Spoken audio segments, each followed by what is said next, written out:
মৰমৰ ছাত্ৰ ছাত্ৰীসকল আজি তোমালোকলৈ লৈ আহিছো টেন্সৰ দ্বিতীয়টো ক্লাছ।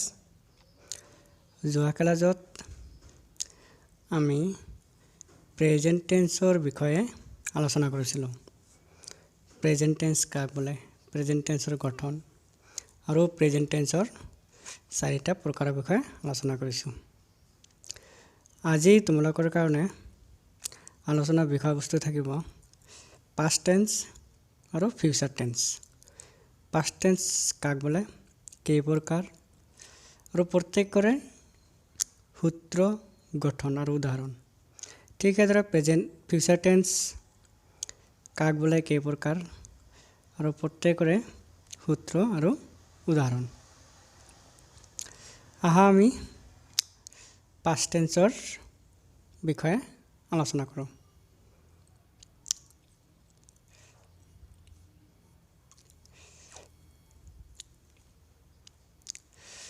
past tense ক্ৰিয়াৰ কাম অতীতত সম্পাদন হোৱাৰ অৰ্থ প্ৰকাশ কৰিলে তাকে past tense বোলে। ক্ৰিয়া তোমালোকৰ আগতে কোৱা হৈছে, ক্ৰিয়া মানে কি? ভাৰ্ব। ক্ৰিয়া মানে ভাৰ্ব। ভাৰ্বৰ কাম যেতিয়া অতীতত হ'ব, অতীত মানে কি? পাষ্ট, মানে আগতে হৈ যোৱা। যদি কোনো এটা কাম আগতে হৈ যায় তেতিয়া সেই কামটো হ'ব past tense। অৰ্থাৎ ক্ৰিয়াৰ কাম যদি আগতে সম্পাদন হয় বা সমাধা হয় তেতিয়া তাক past tense বুলি কোৱা হ'ব। past tenseৰ চাৰিটা ভাগ আছে। তাৰে প্ৰথমটো হ'ল past indefinite। তোমালোকে জানাই indefinite মানে কি? অনিৰ্দিষ্ট। যে অতীতত কোনো এটা কাম অনিৰ্দিষ্ট বুজাব, নিৰ্দিষ্ট নহয়। অৰ্থাৎ কামটো অতীতত সম্পাদন হোৱা বুজাব। যি বাক্যই অতীত কালত কোনো এটা কাম কৰা বা হোৱা বুজালে তাকেই past indefinite বোলে। যদি কোনো এটা বাক্যৰ অৰ্থ অতীতত বুজাইছে, ক'ত বুজাইছে? অতীতত বুজাইছে, তেতিয়া তাক কি বুলি কোৱা হ'ব? past indefinite tense বুলি কোৱা হ'ব। যদি কামটো অতীতত সম্পাদন হৈছে তেতিয়া তাক কি কোৱা হ'ব? past tense বুলি কোৱা হ'ব। আৰু যদি সেই বাক্যটোৰ অৰ্থ অনিৰ্দিষ্টকৈ বুজায় তেতিয়া তাক past indefinite tense বুলি কোৱা হ'ব। ইয়াৰ গঠন হ'ল subject প্লাছ মেইন ভাৰ্বৰ ভাৰ্বটো প্লাছ অবজেক্ট বা এক্সটেনশ্যন।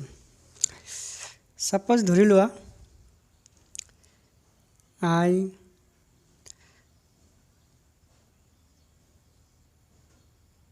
went to school। ইয়াত আমি সাবজেক্ট পাম, ৰবা গুচি গ'ল, I went to school। ইয়াত সাবজেক্ট হ'ল I, ভাৰ্বটো এইখিনি হ'ল এক্সটেনশ্যন। ভাৰ্বটো আকৌ কি? ভাৰ্বৰ কেইটামান ফৰ্ম আছে, ভাৰ্ব 1, ভাৰ্ব 2, ভাৰ্ব 3, ভাৰ্বৰ লগত ING ফৰ্ম, নাইবা কোনোবাই ভাৰ্ব 4 বুলি কয়। গতিকে গো ভাৰ্ব GO, গো ভাৰ্বৰ দ্বিতীয় ফৰ্মটো হ'ল went। যদি কওঁ I go to school, মই স্কুললৈ যাওঁ, ইয়াত যদি কওঁ I went to school তেন্তে অৰ্থ বুজাব মই স্কুললৈ গৈছিলোঁ। গতিকে এটা কথা মনত ৰাখিব লাগিব যে পাষ্ট ইনডিফিনিট টেন্সৰ বাক্য এটা গঠন কৰোঁতে সদায় মেইন ভাৰ্বৰ ভাৰ্ব টু ল'ব লাগিব। তাৰপিছত অবজেক্ট হ'ব নাইবা এক্সটেনশ্যন হ'ব। এতিয়া আমি কেইটামান এক্সাম্পল লওঁ। প্ৰথমটো হ'ল হি ৱাজ এ ছিংগাৰ। যদি কওঁ he is a singer, he is a singer, তেন্তে বুজাব যে তেওঁ এজন গায়ক। কিন্তু ইয়াত ৱাজ আছে। ৱাজটো হৈছে ইজৰ ভাৰ্ব টু। ৱাজ হ'ল ইজৰ ভাৰ্ব টু। সেইকাৰণে ইয়াত আছিল বুজাব যে তেওঁ এজন গায়ক আছিল। ঠিক সেইদৰে দ্বিতীয় নম্বৰ বাক্যত দেখা আই এট ৰাইচ। ইট মানে খোৱা। ইট মানে কি? খোৱা। ইটৰ ভাৰ্বটো হ'ল এট। ইটৰ ভাৰ্বটো হ'ল কি? এট। যে মই ভাত খাওঁ প্ৰেজেণ্ট ইনডিফিনিট। মই ভাত খাইছিলোঁ পাষ্ট ইনডিফিনিট। মই ভাত খাওঁ মানে ইংৰাজী হ'ব আই ইট ৰাইচ। মই ভাত খাইছিলোঁ আই এট ৰাইচ। ঠিক সেইদৰে তৃতীয় নম্বৰ বাক্যটো দেখাম শ্বি বট এ বুক ষ্টাৰডে। ইয়াত সময় কথা উল্লেখ আছে যোৱাকালি, যে তাই যোৱাকালি এখন কিতাপ কিনিছিল। বাই মানে কিনা। বাইটো হ'ল ভাৰ্ব ওৱান আৰু ভাৰ্ব টু হ'ল বট। এইটো হ'ল কি? Verb two. সেইদৰে they played tennis an hour egg'.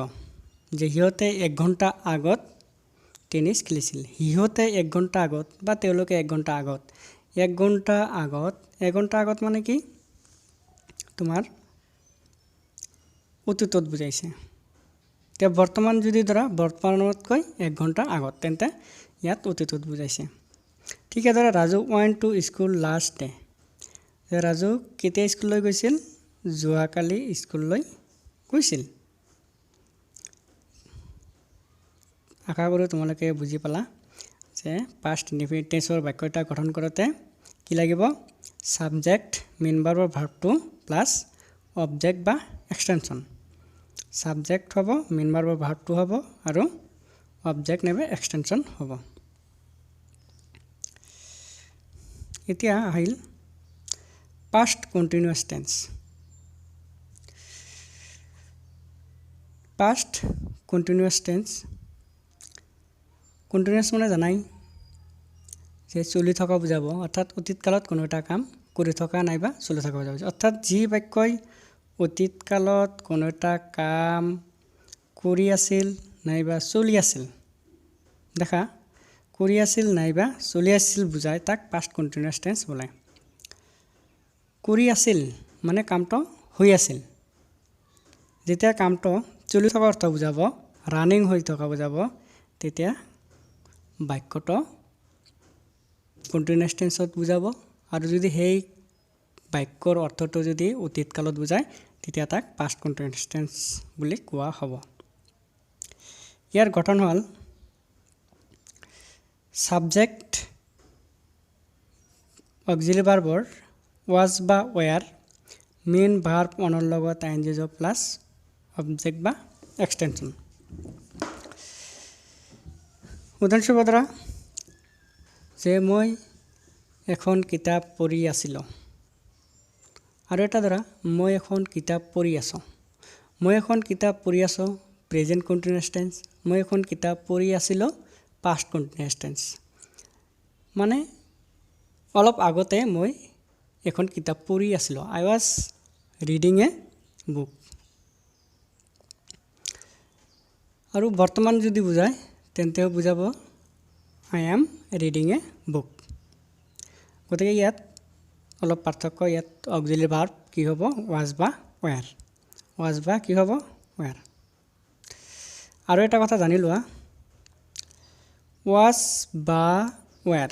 Was কাৰ লগত বহিব বা ৱেৰ কাৰ লগত? অৰ্থাৎ কোনবিলাক ছাবজেক্টৰ লগত ৱাজ বহিব আৰু কোনবিলাক ছাবজেক্টৰ লগত ৱেৰ বহিব।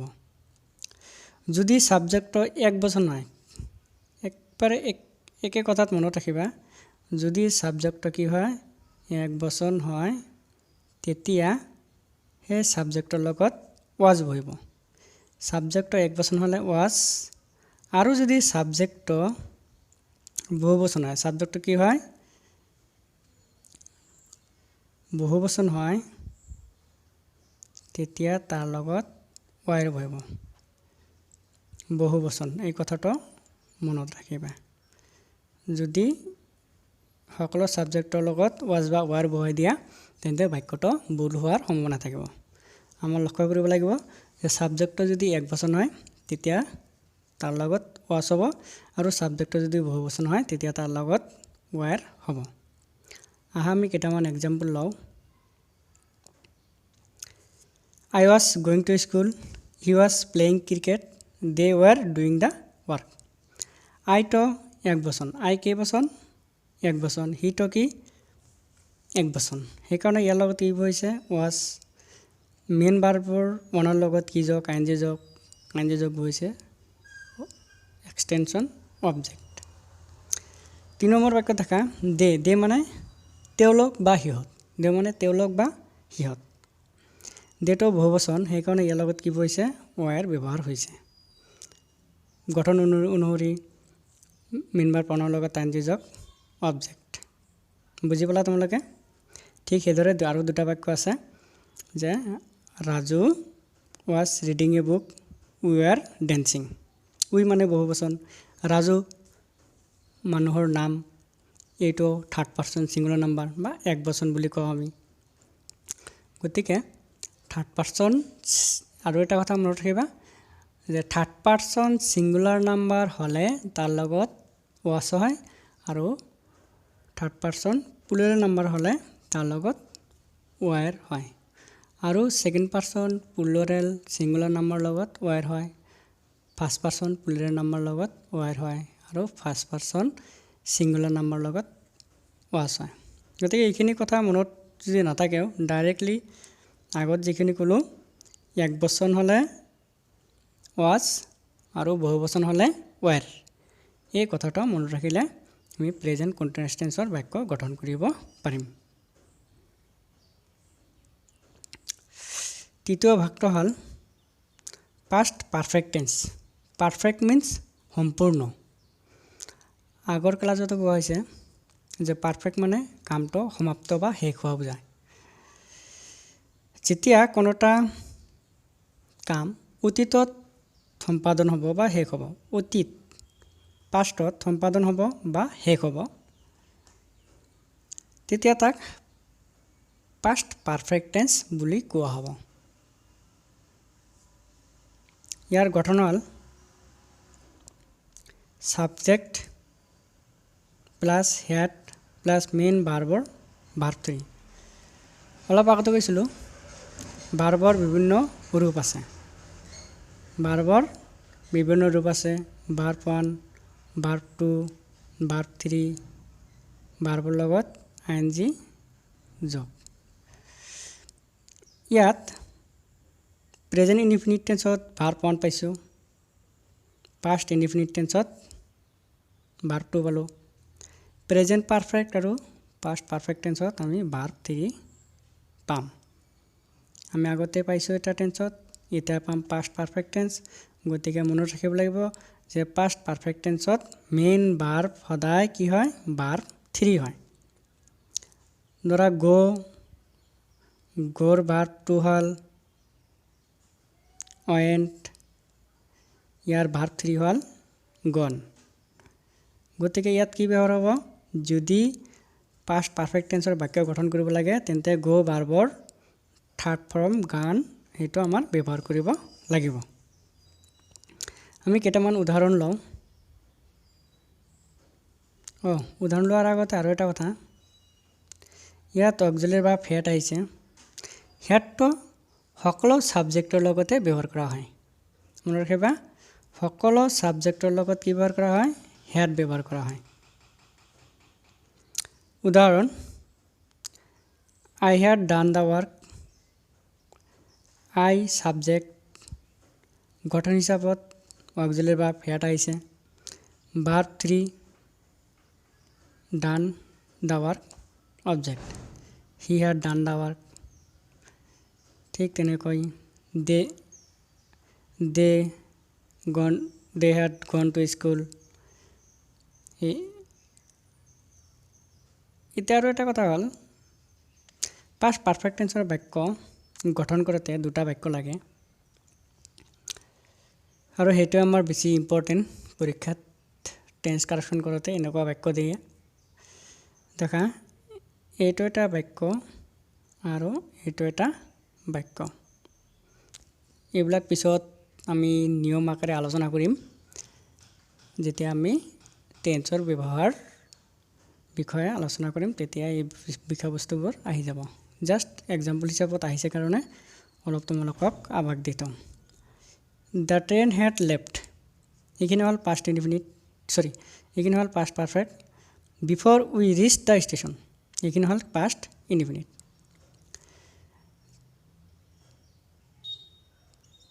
ইয়াত before দি বাক্য দুটা কি কৰিছে সংযোগ কৰিছে before দি বাক্যটো কি কৰিছে সংযোগ কৰিছে যে আমি ষ্টেচন গৈ পোৱাৰ আগতে ট্ৰেইনখন এৰিলে বা ৰেলগাড়ীখন এৰিলে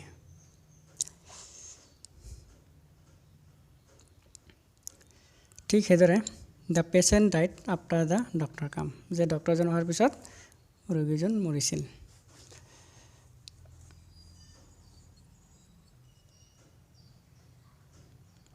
4 number past perfect continuous tense আটাইতকৈ important past perfect continuous tense কাক বোলে যে অতীতত কোনো এটা কাম আৰম্ভ হৈছিল আৰু নিৰ্দিষ্ট সময়লৈ চলি আছিল যে অতীতত কোনো এটা কাম আৰম্ভ হৈছিল আৰু অতীতৰ কোনো এটা নিৰ্দিষ্ট সময়লৈ চলি আছিল এনে অৰ্থ বুজালে past perfect tense perfect continuous tense বুলি কোৱা হয় এইটো বৰ্তমানৰ লগত কোনো ধৰণৰ সম্পৰ্ক নাথাকে অতীতৰ কোনো এটা নিৰ্দিষ্ট সময়ত আৰম্ভ হৈছিল আৰু অতীতৰ কোনো এটা নিৰ্দিষ্ট সময়তে কি হ'ব শেষ হ'ব বা শেষ হৈছিল বুজায় তেতিয়া past perfect tense perfect continuous tense বোলে ইয়াৰ গঠন হৈছে subject had been main verb অনৰ লগত ing যোগ প্লাস অবজেক্ট বা এক্সটেনশন তোমালোকে জানাই কন্টিনিউয়াস শব্দটো আহিলেই ইয়াৰ মেইন ভাৰ্বৰ লগত সদায় ing যোগ কৰা হয় ইয়াত এটা বস্তু মনত ৰাখিবা পাৰফেক্ট কন্টিনিউয়াস অৰ্থাৎ পাৰফেক্ট কন্টিনিউয়াস কৰাৰ লগে লগে বিন শব্দটো আহিব অৰ্থাৎ বিন অক্সিলাৰি ভাৰ্ব আমাৰ ব্যৱহাৰ হ'ব গঠনটো ভালকৈ মনত ৰাখিবা কেইটামান এক্সাম্পল লও I had been going to school আৰু এই ধৰণৰ বাক্য গঠন কৰোঁতে সাধাৰণতে দুটা বাক্য ব্যৱহাৰ কৰা হয় যে he had been playing cricket before his friend came যেটা past indefinite লাগে আৰু এটা past perfect continuous tenseৰ বাক্য ব্যৱহাৰ কৰিব লাগে যেতৰ বন্ধুসকল অহাৰ আগলৈকে ইহঁতে কি কৰি আছিল ক্ৰিকেট খেলি আছিল অৰ্থাৎ এজন লৰাই ক্ৰিকেট খেলি আছিল আৰু তেওঁৰ বন্ধুসকল তেওঁৰ ওচৰত অহাৰ আগলৈকে তেওঁ ক্ৰিকেটটো খেলি আছিল অৰ্থাৎ অতীতত নিৰ্দিষ্ট এটা সময়ত কামটো আৰম্ভ হৈছিল আৰু নিৰ্দিষ্ট সময়ত শেষ হৈছিল অৰ্থাৎ বন্ধুসকল অহাৰ লগে লগে কামটো কি হ'ল সমাপ্ত হ'ল ক্ৰিকেট খেলাটো কি হ'ল সমাপ্ত হ'ল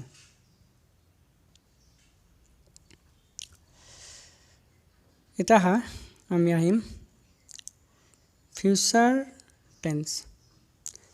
টেন্স কাক বোলে যে ক্ৰিয়াৰ কাম ভৱিষ্যতত সমাধা হ'লে অৰ্থাৎ ক্ৰিয়াৰ কাম কেতিয়া সমাধা হ'ব ভৱিষ্যতত সমাধা হ'ব তেতিয়া তাক ফিউচাৰ টেন্স বুলি কোৱা হ'ব আৰু প্ৰেজেন্ট টেন্সত পাইছিলোঁ বৰ্তমানত সমাধা হ'ব পাষ্ট টেন্সত পাইছিলোঁ অতীতত সমাধা হ'ব এটা আমি ফিউচাৰ টেন্সত পাম যে ভৱিষ্যতত ক্ৰিয়াৰ কাম সম্পাদন হ'ব ফিউচাৰ টেন্স চাৰি প্ৰকাৰ আমি প্ৰত্যেকৰে সূত্ৰ আৰু গঠন প্ৰণালী জানিম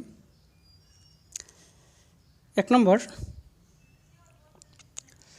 future indefinite tense future indefinite tense কাক বোলে? যি বাক্যই ভৱিষ্যতত কোনো এটা কাম সম্পাদন হ'ব বুজায়, হোৱা নাই, হ'ব বুজাব, অৰ্থাৎ কামটো হোৱা নাই, তেতিয়া তেনে বাক্যক ফিউচাৰ ইনডিফিনিট টেন্স বুলি কোৱা হ'ব। ইয়াৰ গঠন হৈছে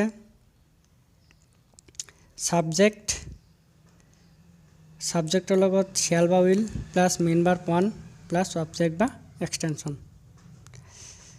তোমালোকে এটা কথা মনত ৰাখিবা, শ্যাল বা উইল, শ্যাল বা কি উইল, এই দুটা অৰ্থ একেই কিন্তু ছাবজেক্ট অনুযায়ী বেলেগ বেলেগ ব্যৱহাৰ হয়। ডাইৰেক্ট মনত ৰাখিবা, ছাবজেক্টৰ যদি আই আৰু উই হয়, আই আৰু কি হয় উই হয়, তেতিয়া শ্যাল ব্যৱহাৰ হয়। ডাইৰেক্ট এই দুটা মনত ৰাখিবা, আই শ্যাল বা উই shall.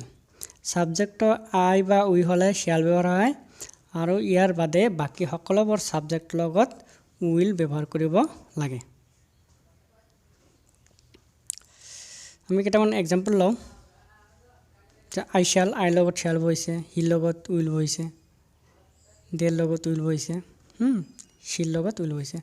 I shall buy a pen, মই এটা কলম কিনিম। হি উইল ইট ৰাইচ, তেওঁ ভাত খাব। অৰ্থাৎ দেখা, কিনিম, খাব, কামটো কি হোৱা নাই, সম্পূৰ্ণ হোৱা নাই বা চলি থকা বুজোৱা নাই, সম্পূৰ্ণ হোৱা নাই বা চলি থকা বুজা নাই। কামটো কি কোনোবা এটা নিৰ্দিষ্ট সময়ত হ'ব, অৰ্থাৎ ভৱিষ্যতত নিৰ্দেশ কৰিছে যে কামটো পিছত সম্পাদন কৰা হ'ব। 3 number, Shi will buy A book afternoon, যে তাই আবেলি এখন কিতাপ কিনিব। ছাপ'জ ধৰিলা এতিয়া যদি মৰ্ণিং হয়, তেতিয়া কি কওঁ যে মই আবেলিমানত বা গধূলিত এটা কিতাপ কিনিম বা ৰাতি কিতাপ কিনিম বা অহাকাইলৈ কিতাপ কিনিম। তেতিয়া কি ভৱিষ্যতত নিৰ্দেশ কৰিব, তেতিয়া তাক ফিউচাৰ টেন্সত ব্যৱহাৰ কৰিব লাগিব। নম্বৰ 2, ফিউচাৰ কণ্টিনিউয়াছ টেন্স, অৰ্থাৎ যদি কোনো বাক্য কাম ভৱিষ্যতত চলি থকা বুজায়, তেতিয়া তাক ফিউচাৰ কণ্টিনিউয়াছ টেন্স বুলি কোৱা হয়। ভৱিষ্যতত কামটো কি থাকিব, চলি থাকিব, তেতিয়া তাক ফিউচাৰ কণ্টিনিউয়াছ টেন্স বুলি কোৱা হ'ব। ইয়াৰ গঠন হৈছে ছাবজেক্ট প্লাছ শ্যাল বি বা উইল বি। তোমালোকে অলপ আগত জানিলাই যে শ্যাল আৰু উইল কাৰ লগত বহে, কিন্তু কণ্টিনিউয়াছ টেন্সত আহি আমাৰ কি লাগিব, বি, অৰ্থাৎ শ্যালৰ লগতো বি বহিব আৰু উইলৰ লগতো বি বহিব।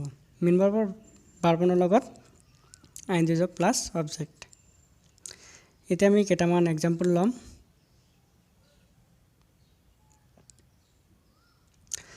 I shall be going to school, he will be playing cricket next day।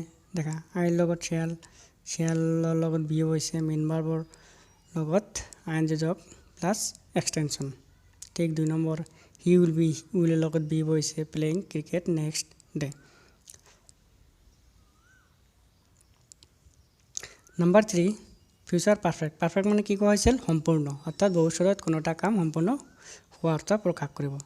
যি বাক্যই ভৱিষ্যতত কোনো এটা নিৰ্দিষ্ট সময়ত বা তাৰ আগতেই সম্পাদন হ'ব বুজালে, তেতিয়া তাক কি বুলি কোৱা হ'ব, ফিউচাৰ পাৰফেক্ট টেন্স। ভৱিষ্যতত কোনো এটা কাম সম্পাদন হ'ব, তেতিয়া তাক কি বুলি কোৱা হ'ব, future perfect tense. Future perfect টেন্সৰ গঠন হ'ল ছাবজেক্ট শ্যাল হেভ বা উইল হেভ, শ্যালৰ লগত হেভ হ'ব আৰু উইলৰ লগত কি বহিব, হেভ, আৰু পাৰফেক্ট হোৱাৰ কাৰণে মেইন ভাৰ্ব সদায় ভাৰ্ব 3 হ'ব। আমি কেইটামান এক্সাম্পল লওঁ। যে I shall have done the work by now, যে মই এতিয়া এই কামটো কৰিম বা অলপ আগতেই বা সময়মতে কামটো শেষ হোৱা অৰ্থ প্ৰকাশ কৰিব, অৰ্থাৎ ভৱিষ্যতত নিৰ্দেশ কৰিব। দ্বিতীয় বাক্য, he will have shut the gate by 7 PM, যে তেওঁ কি কৰিব, 7 বজা বা 7 বজাৰ আগতেই গেটখন বন্ধ কৰি দিব। Number 4, future perfect continuous tense. ভৱিষ্যতত কোনো এটা কাম আন এটা কাম আৰম্ভ হোৱাৰ আগলৈকে চলি থাকিব, তেতিয়া তাক ফিউচাৰ পাৰফেক্ট টেন্স বুলি কোৱা হ'ব। ফিউচাৰ পাৰফেক্ট টেন্সৰ গঠন হৈছে ছাবজেক্ট শ্যাল হেভ বিন বা উইল হেভ বিন মেইন ভাৰ্বৰ ভাৰ্বনৰ লগত আইএনজি প্লাছ অবজেক্ট। ইয়াত বিন আহিব যিহেতু continuous form present perfect continuous form সেইকাৰণে বিন আহিব।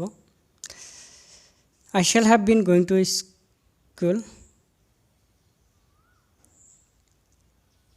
School before he comes. দেখা যে এই ধৰণৰ বাক্য গঠন কৰোঁতে দুটা বাক্য লাগে যে তেওঁ অহাৰ আগতে মই স্কুললৈ গৈ থাকিম। ইয়াত এটা কথা মনত ৰাখিবা যে ফিউচাৰ পাৰফেক্ট কণ্টিনিউয়াছ টেন্সৰ ব্যৱহাৰ সীমিত, প্ৰায় ব্যৱহাৰ নাই বুলি ক'ব পাৰি। আজিলৈ এইখিনি। অহা ক্লাছত টেন্সৰ ব্যৱহাৰ সম্পৰ্কে আলোচনা কৰিম। তোমালোকে আমাৰ চেনেলটো লাইক, কমেণ্ট, শ্বেয়াৰ আৰু ছাবস্ক্ৰাইব কৰিবলৈ নাপাহৰিবা। ধন্যবাদ।